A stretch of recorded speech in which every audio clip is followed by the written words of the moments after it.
Hello everyone, welcome back to GGN. This is part 2 for this news report today. It's Wednesday, December 5th, 2012. I'm Darko, and my website is ggnonline.com, and on YouTube it's ddarko2012 and ddarko2013. So we left off with this article right here, Insourcing Boom, after we were just talking about the CFR and how they were talking about making a case for U.S. multinational. They're talking about corporations and how globalization was so great and everything, and the propaganda that Americans were under, basically being told that big business has always been a big part of American life, and that the super rich and these family bankers want no role for democracy, yet they'll keep basically saying that they do.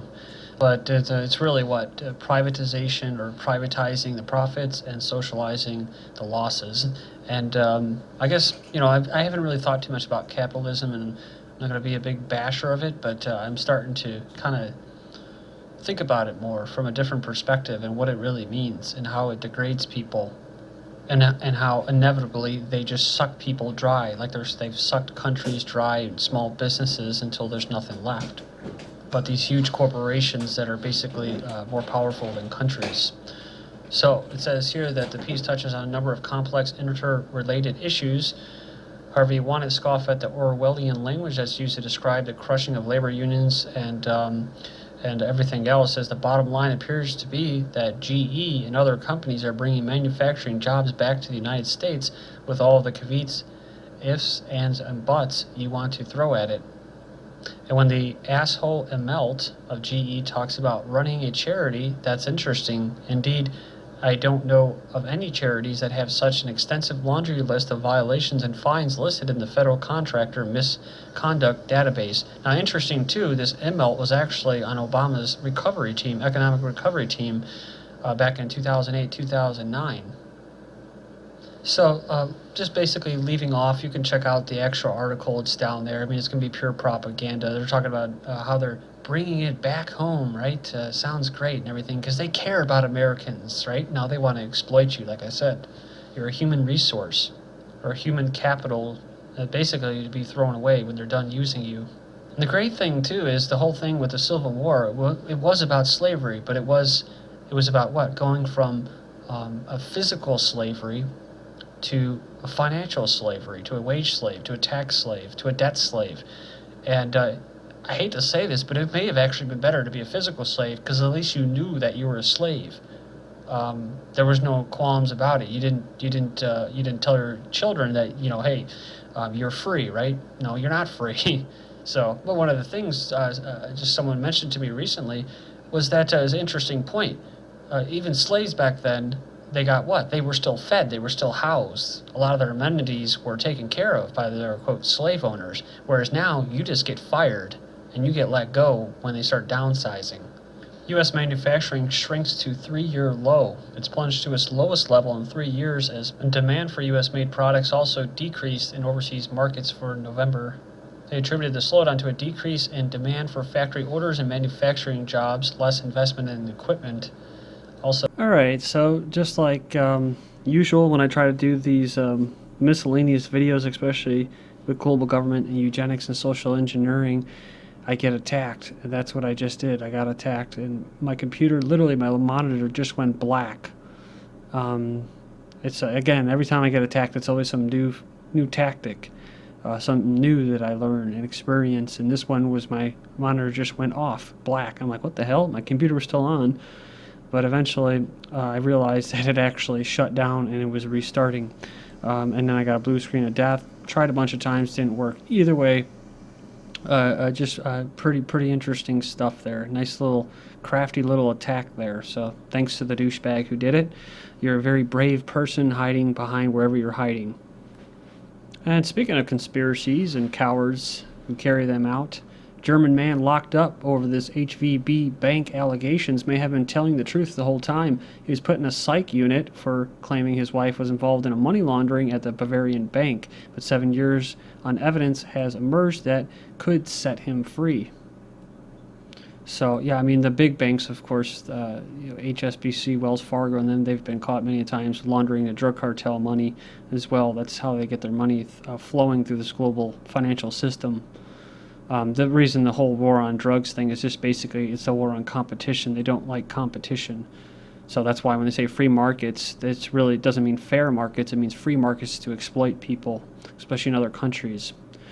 Greece seen as EU's most corrupt country. I thought this was kind of funny how they're going to beat up on Greece after it's very well known what happened to them with Goldman Sachs and their role in Greece. It says here, for a second time in 2 years, the U.S. investment bank Goldman Sachs has an image problem, says comments last week by former executive director on the bank's toxic culture wiped out more than $2 billion off its value the following day. However, in early 2010, Goldman Sachs stood accused of worse when the bank was revealed as one of the architects of the emerging Greek disaster. Not only was it blamed for helping conceal the true state of the country's finances, but it was accused of eventually betting against its sovereign debt along with other major banks. That's right. That's how they made a lot of money, by actually betting against stuff that they were investing in at the same time. But of course, when you go down here and it tells you the ones that were the best countries or least corrupt: Denmark, Finland, New Zealand. New Zealand, they have a nice monopoly on the internet or their telecommunications over there. And of course, North Korea is dogged as being the most corrupt, along with Afghanistan. It says lawless Somalia as well, right? The United States, the pillar of ethics and morality, came in 19th, just behind Japan and Britain, which were ranked equal at 17th. China was well below the 50-point mark, coming to 80th with a final score 39, with Russia 133rd place.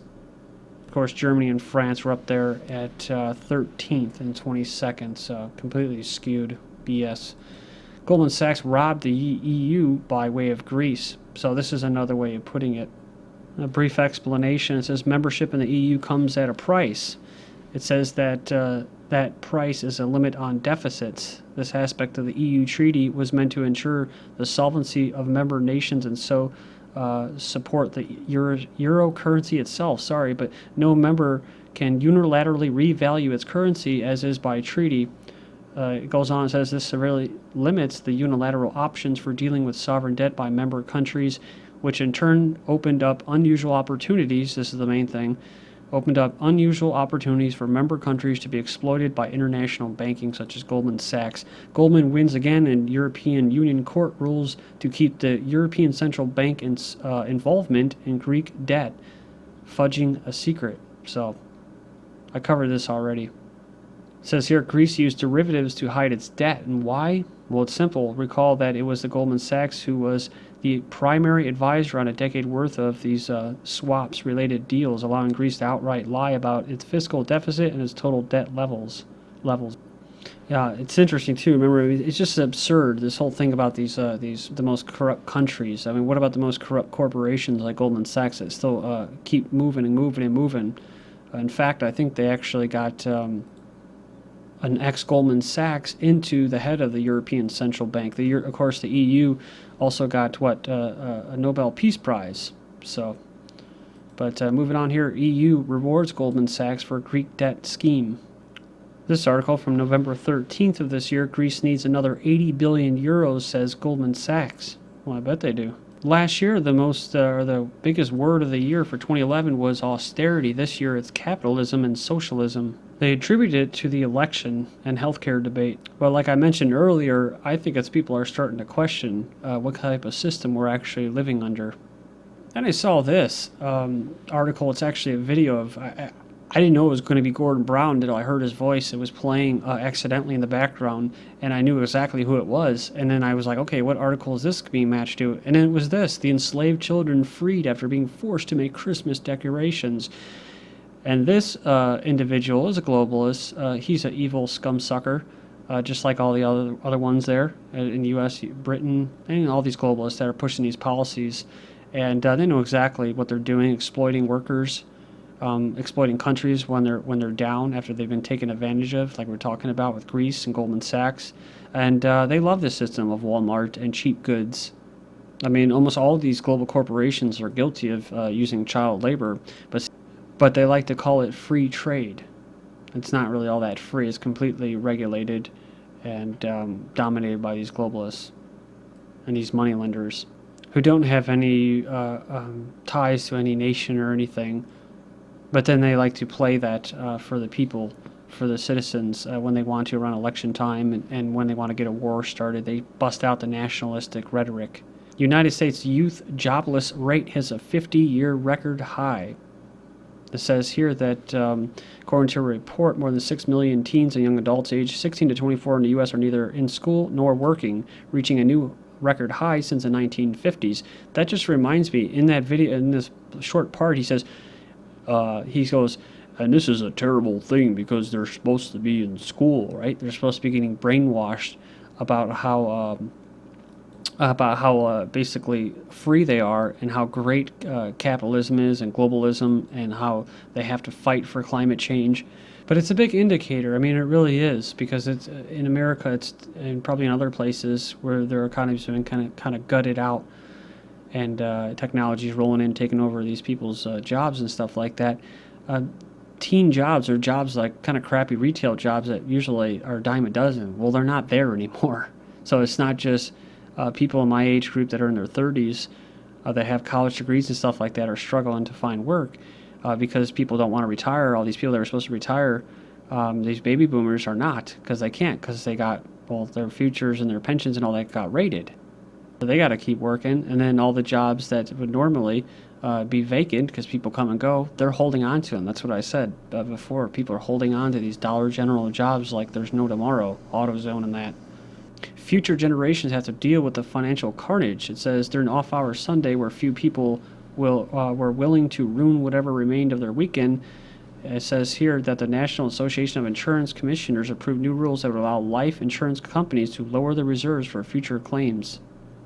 It says the Glass-Steagall Act, after decades of being reinterpreted and watered down and finally gutted by Citibank's foray into investment banking and insurance, was repealed in '99. The business of finance boomed, banks ballooned, Wall Street printed paper profits, and bonuses skyrocketed. Less than a decade later, the financial takeover, what they call a crisis, laid waste to the world economy. So they say here, a professor from IU, future generations of executives, regulators, and consumers will have to deal with the financial carnage that was done. And we got a little bit of a typo here, county instead of country. U.S. is only developed country where younger generation will receive less education than their parents. So the expectation of young Americans will always be better educated and more successful than their parents is no longer true.